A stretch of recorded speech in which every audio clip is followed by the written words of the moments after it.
Pengetahuan dalam rancangan obat. Jadi kalau kita mau merancang obat, apa saja yang perlu kita ketahui?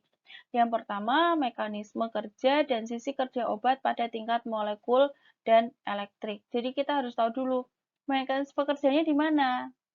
Misalkan tadi ya, contohnya kaptopril. Itu mekanisme kerjanya ada di ACEI, di reseptor angiotensin. Ini ya, ini si kaptopril itu golongan ACEI. Nah, targetnya itu di reseptor angiotensin. Nah, ini fungsinya untuk menghambat angiotensin ini berubah menjadi angiotensin 1 apa kalau nggak salah angiotensin 1 berubah menjadi angiotensin 2 gitu ya. Nanti kalian bisa baca juga di farmakologi. Nah, ini kita harus tahu di angiotensin itu punya struktur apa. Nah, sisi kerjanya itu di sebelah mana? Kita bisa tahu, oh di sana ada ion, ionnya. Ion itu yang akan berikatan dengan bagian yang ada di dalam struktur dari kaptopril. Nah, nanti kita harus tahu sisi kerjanya bagaimana kalau diganti dengan gugus yang lain, apakah akan meningkat atau tidak aktivitasnya. Kemudian hubungan kuantitatif dan kualitatif struktur obat dengan aktivitas biologisnya. Nanti kita belajar kuantitatifnya juga. Di kuantitatif itu berarti ada jumlahnya, berapa besar aktivitasnya. Tapi kita di yang pertama ini kita belajar secara kualitatif dulu. Kemudian reseptor obat dan topografi 3 dimensi. Topografi 3 dimensi itu berarti ini ya, ke bentuknya apa namanya, tadi seperti yang tadi komputasinya ya, seperti apa. Kemudian model interaksi obat reseptor, efek farmakologis dari gugus spesifik. Ini kaitannya tadi ya. Tadi ada gugus spesifiknya, misalkan penisilin, gugus spesifiknya doixycycline beta-lactam gitu. Oke, lanjut lagi. Ini adalah pengembangan obat baru. Jadi kalau kita mau melakukan pengembangan obat baru, itu setidaknya butuh lebih dari 16 tahun. Kenapa kok lama sekali? Ya, karena kita dimulai dari ini ya, misalkan dari herbal yang kita belum tahu ini isinya apa, kita cuma tahu misalkan ada khasiat empiris. Kita kan harus lakukan identifikasi, isolasi, kemudian pengujian. Nah, ini ada preclinical testing di laboratorium dan animal testing. Ini maksudnya diuji dulu secara in vitro, in vivo, itu bagaimana. Terus setelah lanjut berhasil sampai ke hewan, baru kita ke fase 1. Udah masuk uji klinis. Kalau penelitian di laboratorium itu masuknya uji preklinis. Uji klinis ada macam-macam lagi, ada fase 1, fase 2, fase 3, sama fase 4. Kalau fase 4 itu udah mulai FDA approve, sampai ke post marketing itu masuknya fase 4. Nah, nanti ini belajarnya di kinetik ya mungkin ya. Ini ya dari tadi yang ada empiris itu kan banyak banget senyawanya. Di screening, kemudian sampai disaring ini ya. Sampai dari sekian banyak senyawa, kemudian di screening didapatkan berapa senyawa yang mungkin bisa berefek sampai ke tahap akhir, sampai ke approve FDA itu hanya 1 produk. Jadi dari uji coba banyak sekali dari banyaknya senyawa yang sampai ke akhir di approve itu hanya 1 senyawa atau 1 produk aja. Itu ya. Jadi butuh waktu lama untuk bisa menemukan sebuah obat. Jadi kalau sekarang ini kalian skripsi misalnya atau penelitian PKM nih, PKM. Tahu nih ada misalkan di Putri Malu misalkan ya. Saya ingatnya ini ya. Putri Malu ada apa nih di Putri Malu? Bisa nggak berkhasiat untuk mengobati apa? Misalkan ada Putri Malu dibuat luka, misalkan ini saya masih ini aja pembesalan. Misalkan untuk luka, biasa digunakan untuk luka. Nah, dicari senyawanya ada apa aja di sana, kan banyak gitu. Di screening sampai dihasilkan ada satu isolatnya, kemudian diujikan bisa atau enggak sampai ke, mohon maaf ya, saya malam-malam ini bikinnya jadi agak ngantuk. Oke, jadi sampai ke di-approve oleh FDA. Lanjut ke pengembangan senyawa penuntun. Jadi kenapa kok perlu dilakukan pengembangan dari senyawa penuntun atau senyawa induk ya? Kenapa? Untuk bisa menghasilkan efek yang lebih poten, efek samping yang minimal. Kalau antibiotik ya spektrumnya lebih spesifik atau bisa lebih luas, kemudian ada aktivitas baru dan profil farmakokinetiknya yang lebih baik. Jadi misalkan tes tengahnya lebih cepat, terus tes tengah eliminasinya atau bio bioavailability-nya lebih bagus gitu. Kemudian ini contohnya pengembangan amfetamin dari amfetamin menjadi metamfetamin ya. Masih satu struktur induk. Cuman beda di mungkin di ini ya, gugus tertentu. Ini metamfetamin ini lebih berkhasiat, lebih poten untuk perangsang SSP ya, obat untuk saraf gitu ya. Kemudian pengembangan antibiotik sulfanilamid yang awalnya itu hanya untuk topikal, kemudian turunannya sulfonamid yang ditemukanlah suatu turunan sulfonamid yang bisa berkhasiat secara sistemik. Jadi yang tadinya bisanya untuk topikal aja, untuk obat luar, ini bisa diminum. Dan untuk khusus calonan cerna. Bisa dipahami ya, kenapa perlu dilakukan modifikasi atau pengembangan dari senyawa. Lanjut cara modifikasi molekul. Cara modifikasi molekul itu bagian mananya yang bisa dimodifikasi? Bagian perpanjangan rantai. Maksudnya gini.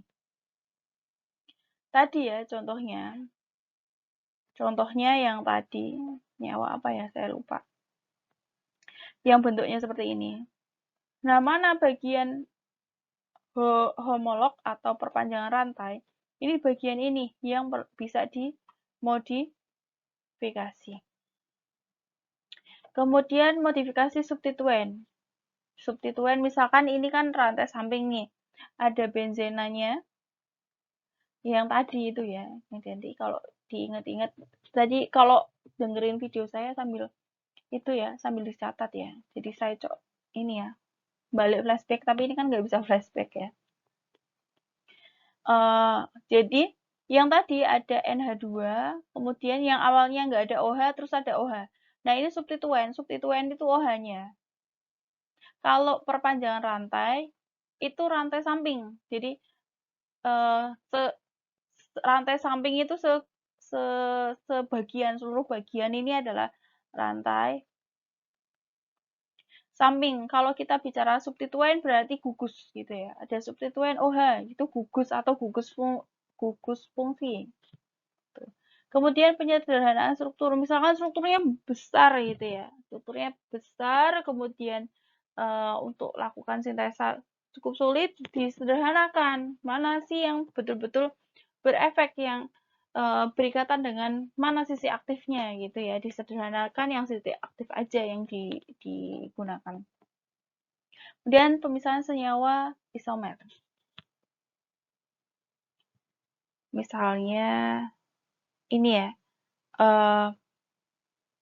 senyawanya itu bentuknya adalah suatu isomer, jadi dipisah senyawanya, dipisah, misalkan kayak gini ya, dibagi menjadi dua. Ini perkembangan kimia medisinal, jadi diperkirakan di dunia ini lebih dari 5 juta senyawa kimia telah diidentifikasi. Jadi banyak banget ya. Banyak banget dari herbal, dari hewan dan sebagainya. 5 juta senyawa ini sudah diidentifikasi. Setiap tahun itu pasti bertambah. Karena kan peneliti itu ya, semakin tahun semakin banyak dan idenya semakin kreatif-kreatif. Ini ya, salah satunya itu di PKM itu adalah kalau kita bicara bisnis startup ya. Jadi awal mula kita menemukan suatu obat baru. Jadi kenapa kok ini apa ya?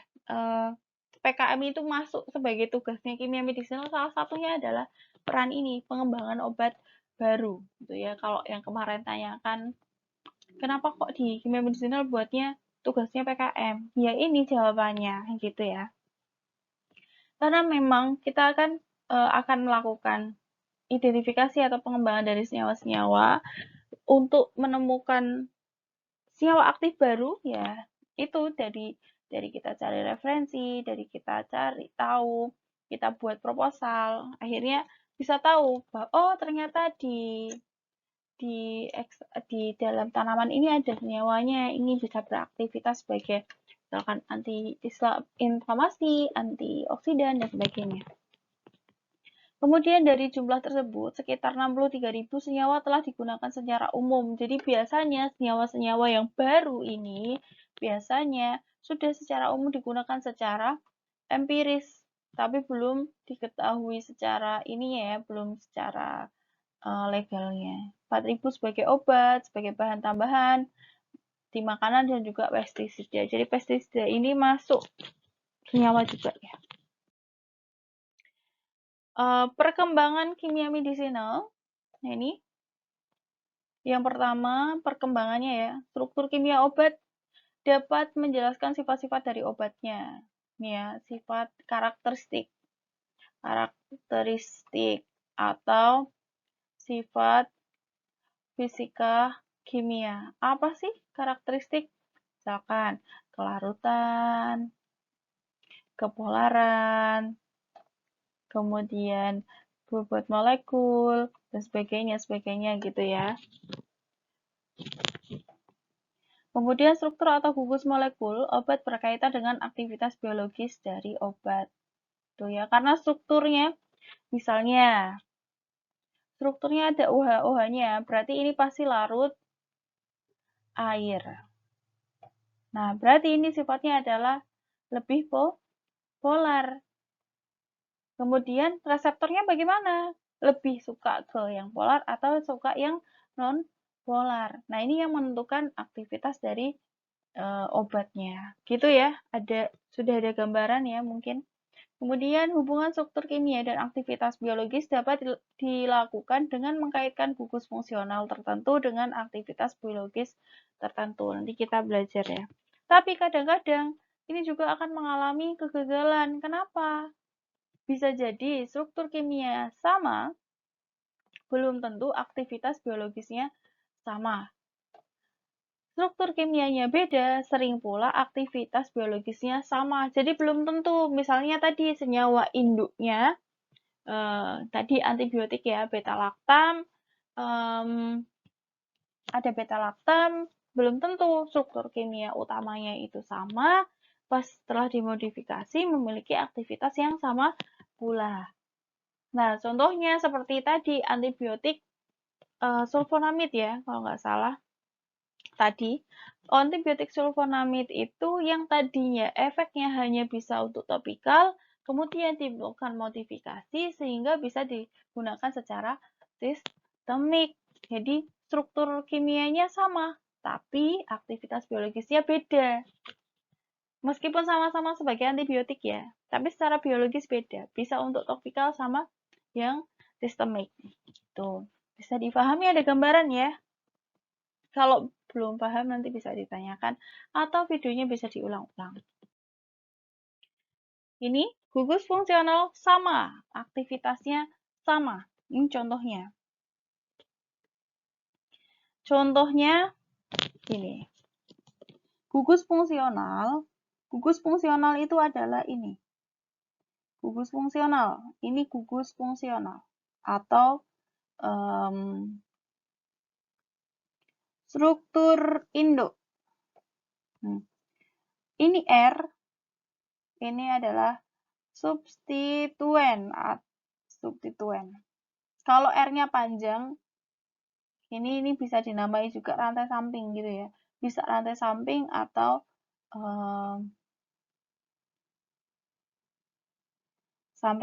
rantai samping atau substituen. Kalau H ini disebutnya fenol. Kalau 2CH3, CH3 apa? Metil ya. Itu kresol. Kalau ini adalah eugenol. Kalau timol R-nya itu adalah ini. Nah, gugus fungsionalnya sama, aktivitasnya sama. Semuanya, struktur induknya sama ini, punya aktivitas sebagai reseptor atau proses biokimianya sama, menghasilkan efek antibakteri, koagulasi dan denaturasi protein sel bakteri. Jadi, meskipun ini rantai sampingnya itu beda, tapi aktivitas utamanya sebagai antibakteri karena proses tadi ikatannya dengan reseptor itu sama.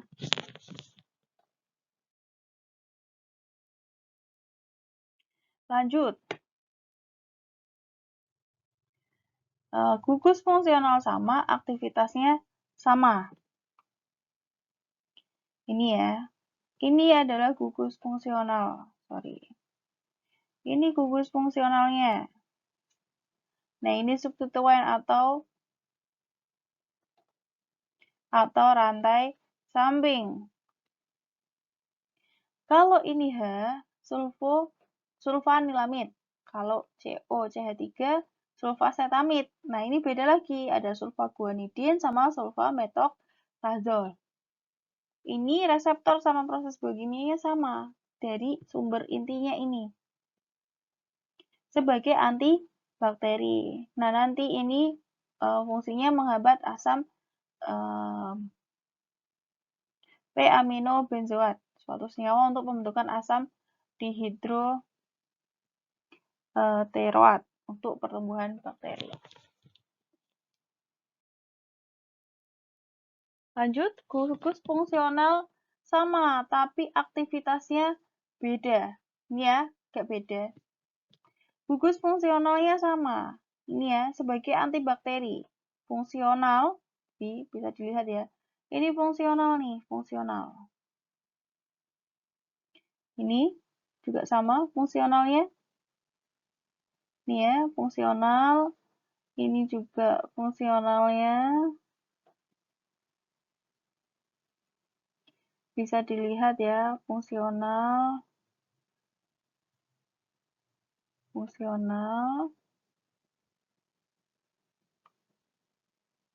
Ini fungsionalnya.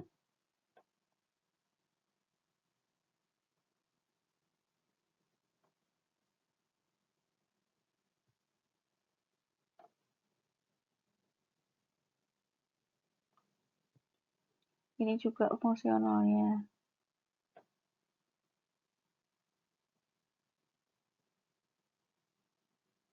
Ini ya, harusnya ya. Sorry. Sebentar ya, yang ini saya hapus.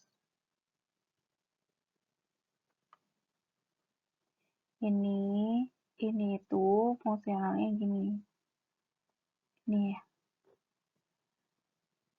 Nah, ini ada ketambahan NH di sini. Kalau N kan emang 3 ya, jadi karena ketambahan C, ini ada C, ada NH, jadi H2-nya hilang. Tapi fungsional utamanya, ini yang saya lingkari adalah gugus fungsional utama yang sama, tapi aktivitasnya beda-beda. Bisa dilihat ya. Dari sulfanilamid dikembangkan jadi ini sulfadoksin. Yang tadinya sulfonamid ini antibakteri, ketika diubah ditambahkan ini rantai samping atau substituen yang berbeda, jadi anti malaria. Nah, ini NH2-nya diganti jadi ini. Ini berbeda. Kalau dilihat itu bukan bukan NH2 ya, tapi H-nya aja. Di sini kan ada H, H-nya itu diganti dengan ini. Oke. Kemudian kalau yang ini, NH2-nya diganti dengan ini rantai samping. Ini rantai samping. Kemudian yang ini, sorry, saya jelaskan dulu, dapsone sebagai anti lepra ya. Kemudian probenecid jadi urikosurid. Ini rantai samping. Kemudian ini karbutamid sebagai anti diabetes, ini juga rantai sampingnya. Kemudian ini ada banyak modifikasinya ya, hidrokortiazid sebagai diuretik. Jadi perubahan struktur sedikit dapat berinteraksi dengan reseptor yang berbeda. Karena ini ya, karena perbedaan rantai samping atau struktur atau substituen yang ada di dalam gugus induknya. Ini ya, induk ya. Ini struktur induk. Karena ada yang berbeda dari struktur induk, yang tadinya itu berikatannya dengan reseptor sebagai antibakteri, itu bisa berubah beda lagi targetnya di dalam tubuh kita. Bisa dipahami ya? Yang tadi sama, tapi beda rantai samping tetap efeknya sama. Kalau yang ini beda. Kemudian struktur kimianya beda, tapi aktivitasnya sama. Contohnya, seperti ether, siklopropran, halotan, sama tiopental. Ini sama-sama sebagai anestesi sistemik. Nah, ini tergantung apa? Karena sifat fisika kimianya yang sama, kelarutan dan aktivitas termodinamikanya yang sama. Kenapa kok bisa aktivitasnya sama gitu ya? Kemudian strukturnya beda, tapi aktivitasnya sama. Nah, ini contohnya. Tadi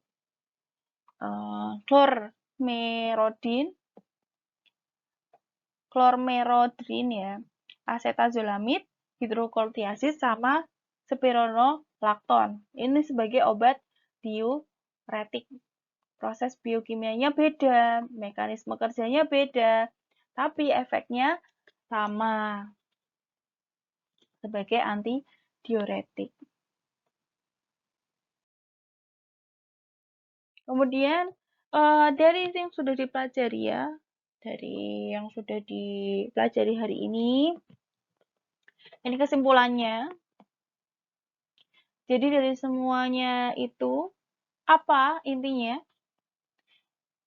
Nah, struktur dasarnya adalah sifat kimia dan fisika. Dapat menentukan sifat kimia dan fisika dari obatnya. Nah, sifat fisika kimia ini sebagai dasar juga untuk melihat bagaimana aktivitas biologis dari obatnya.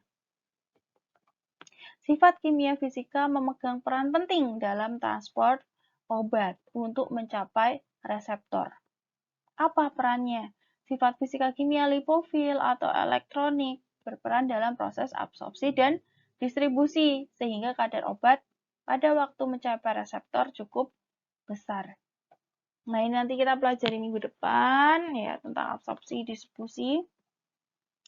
Selain itu, hanya obat yang mempunyai struktur dengan kekhasan tinggi yang dapat berinteraksi dengan reseptor biologis.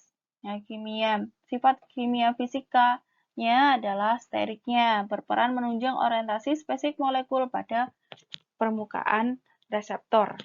Maksudnya itu interaksi. Interaksi antara strukturnya, misalkan ini strukturnya ya, strukturnya, kemudian ini reseptornya. Nah, ini interaksi steriknya. Sifat kimia fisika interaksi sterik. Oke, cukup sekian untuk temuan hari ini. Terima kasih. Semoga kalian ini ya, nggak bingung dalam belajar kimia medisinal ini. Kita belajar pelan-pelan aja, nggak apa-apa, silahkan. Untuk kali ini tidak ada PR-nya, tapi saya harapkan kalian bisa membaca banyak literatur, kemudian ada beberapa pertanyaan ya terkait yang ditanyakan di tugas kemarin ya. Mungkin kalau yang sudah dapat jawabannya di materi ini, kalau yang belum nanti akan saya sampaikan pelan-pelan di materi perkuliahan. Oke, terima kasih. Saya tutup. Wassalamualaikum warahmatullahi wabarakatuh. Selamat siang semuanya. Terima kasih.